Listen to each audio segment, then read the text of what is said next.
Les forces de l'ordre haïtiennes ont manifesté ce lundi pour dénoncer leurs conditions de travail et exiger plus de protection. Cette mobilisation intervient après la mort d'un policier kényan tué par des hommes armés alors qu'il participait à la mission internationale déployée pour lutter contre les gangs. Les syndicats dénoncent un manque de moyens criant face aux gangs qui contrôlent désormais 85% de Port-au-Prince et poursuivant leur expansion. Le rassemblement a eu lieu devant les bureaux du Premier ministre et du Conseil présidentiel de transition. Les syndicats appellent les autorités à prendre la mesure du danger qui menace quotidiennement les forces de l'ordre. Le Kényan a récemment renforcé sa présence en Haïti avec l'envoi de 200 policiers supplémentaires, portant le total à plus de 600. D'autres pays comme la Jamaïque, le Guatemala et le Salvador ont également déployé des forces, mais sur le terrain, les résultats tardent à se faire sentir. La guerre des gangs en Haïti plonge ses racines dans des décennies d'instabilité politique, de pauvreté et de corruption. Après la dissolution de l'armée en 1995, les gangs ont proliféré, souvent soutenus par des politiciens. L'implication internationale a aussi joué un rôle clé.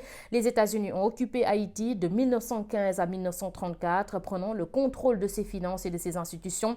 Plus récemment, les armes illégales utilisées par les gangs proviennent majoritairement des États-Unis, alimentant la violence. Les missions de paix comme la MINUSTAH, soutenues par l'ONU, ont été critiquées pour leur inefficacité et leur abus. Une solution durable passera forcément par le renforcement des institutions haïtiennes, la lutte contre la corruption et la création d'opportunités économiques.